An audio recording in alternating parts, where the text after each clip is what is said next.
Hey welcome to TG fun coding. आज के lecture में हम डिस्कस करने वाले हैं scope rule of variable. Local का क्या मतलब होता है, स्कोप का क्या मतलब होता है, फिर ग्लोबल होता क्या है, उसको कैसे हम यूज करते हैं।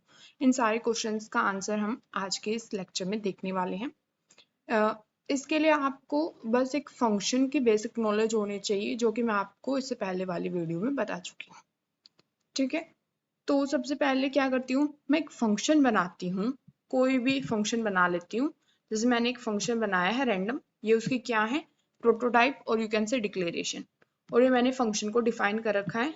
ये मेरा इंट मेन है। इंट मेन में मैंने क्या किया, दो वेरिएबल लिए ए और बी, और उनमें असाइन की है वैल्यू 10 एंड 20। उसके बाद मैंने सम नाम का एक वेरिएबल लिया, जिसमें मैं क्या कर रही हूँ, ए और बी का सम दे रही हूँ, और उसके बाद मैं उसके रिजल्ट को प्रिंट करा रही हूँ। ठीक है, फिर मैंने रैंडम फंक्शन को कॉल किया है। देखो, रैंडम फंक्शन में मैंने एक वेरिएबल लिया सी, और मैं सी को क्या वैल्यू देना चाहती हूँ, जो ए की वैल्यू है। ठीक है, बट यहाँ पर कुछ एरर आएगी।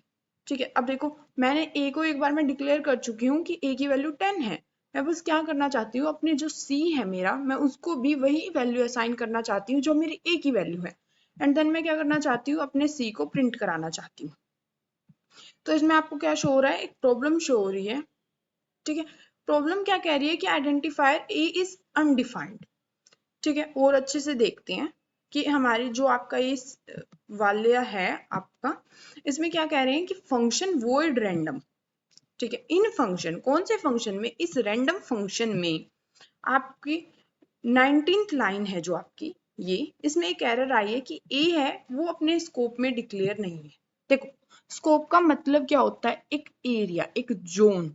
ठीक है, जैसे इंडिया की एक जोन है कि इंडिया इतने एरिया में है, तो इंडिया है वो। और चाइना का एक पर्टिकुलर एरिया है, तो हर एक चीज की अपनी एक जोन होती है। जैसे सी प्रोग्रामिंग या सी प्लस प्लस में आप स्कोप भी बोल सकते हैं। ऐसे ही आपके जो वेरिएबल्स होते हैं, ठीक है, उनका एक स्कोप होता है। ठीक है, उनकी एक जोन होती है। तो अब जो ये आपका वेरिएबल था ए, इसका स्कोप बस इसी फंक्शन में सीमित था। ठीक है, ये इसी एरिया में एग्जिस्ट करता है। एग्जिस्ट करने का मतलब क्या हुआ, देखो, जैसे ही मेन फंक्शन चलेगा, मेमोरी में ए नाम का एक वेरिएबल बनेगा, बी नाम का बनेगा, सम नाम का बनेगा। ठीक है, जो भी टास्क आपने दे रखा है वो परफॉर्म होगा। जैसे ही ये फंक्शन खत्म होगा, ठीक है, जो ये वेरिएबल्स आपके बने थे, ये वैनिश हो जाएंगे, मतलब खत्म हो जाएंगे अपने आप। ठीक है, इसका मतलब क्या होता है कि जो वेरिएबल आप एक फंक्शन के अंदर रखते हैं, बनाते हैं, वो उसी फंक्शन में एग्जिस्ट करते हैं। उनका स्कोप बस उसी में होता है। अगर आप किसी और फंक्शन में उनको यूज करना चाहते हैं, तो या तो आपको वहां डिक्लेयर करना पड़ता है, या आप उनको पास करते हैं। ठीक है, ये मतलब हुआ हमारा स्कोप का। तो जो ये वाले वेरिएबल्स हैं, जैसे कि ए बी हैं, ये सारे हमारे क्या है, लोकल वेरिएबल्स हैं। ठीक है, बेसिकली लोकल वेरिएबल, होप आपको क्लियर हो गया हो क्या है। फिर भी मैं रिपीट कर देती हूँ, वे वेरिएबल्स जो कर्ली ब्रेसेस के अंदर, मतलब एक फंक्शन के अंदर डिक्लेयर किए जाते हैं, उन्हें लोकल वेरिएबल बोला जाता है। ठीक है, जैसे आप कोई भी मेथड है, मेथड को या फंक्शन बोलते हैं, उसे आप कॉल करते हैं, वे वेरिएबल्स आपकी मेमोरी में कुछ जगह लेते हैं, बनते हैं। जैसे ही आपका फंक्शन खत्म होता है, वो वेरिएबल भी अपने आप खत्म हो जाते हैं। ठीक है, अब सपोज मैं तो ए की वैल्यू को यूज करना चाहती हूँ, तो मैं क्या करूंगी, ग्लोबली। ग्लोबली का मतलब होता है मेन फंक्शन से भी बाहर, हर फंक्शन से पहले।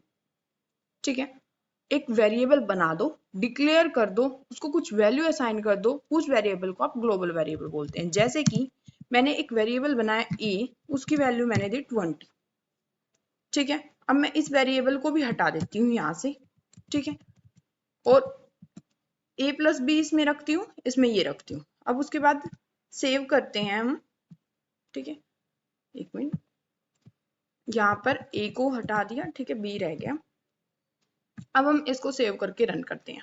अब देखो, मैंने जो ये वेरिएबल था मेरा int a is equal to 20, इसे मैंने हर फंक्शन से पहले रखा है।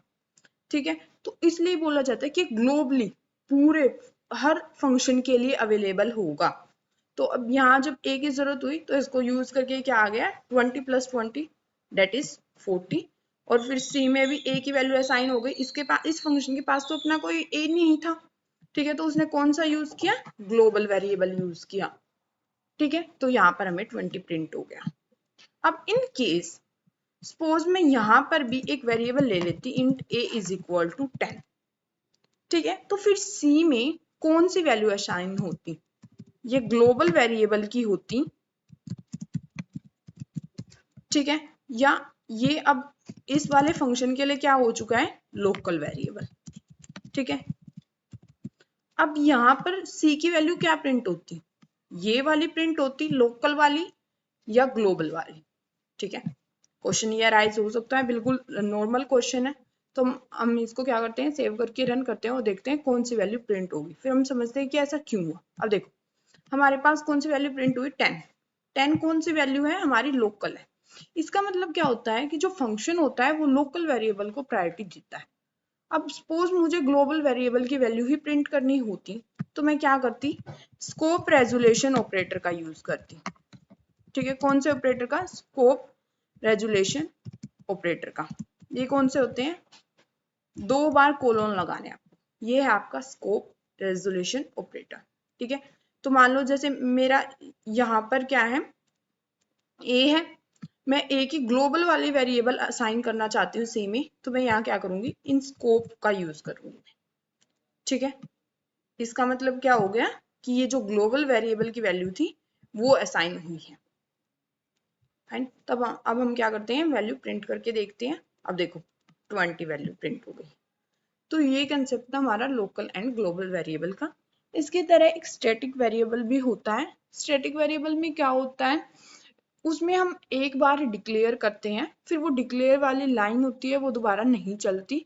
और जो भी आपने फंक्शन में, जैसे कोई भी मान लो मैंने स्टैटिक वेरिएबल बनाया है सी, उसकी पहले मैंने वैल्यू 0 असाइन कर दी, फिर मैं नेक्स्ट लाइन में लिख रही हूँ सी की वैल्यू में मैं इंक्रीमेंट कर रही हूँ, तो हर बार आपकी सी की वैल्यू चेंज होती रहेगी। आपकी जो डिक्लेरेशन वाली लाइन थी कि सी को 0 असाइन किया है वो नहीं चलता। ठीक है, वो कंसेप्ट होता है स्टैटिक वेरिएबल का, उसको भी हम अपने लेक्चर्स में देखने वाले हैं। अगर आपको इस वाले में कोई भी डाउट है स्कोप रूल ऑफ वेरिएबल में, तो आप कमेंट सेक्शन में पूछ सकते हैं।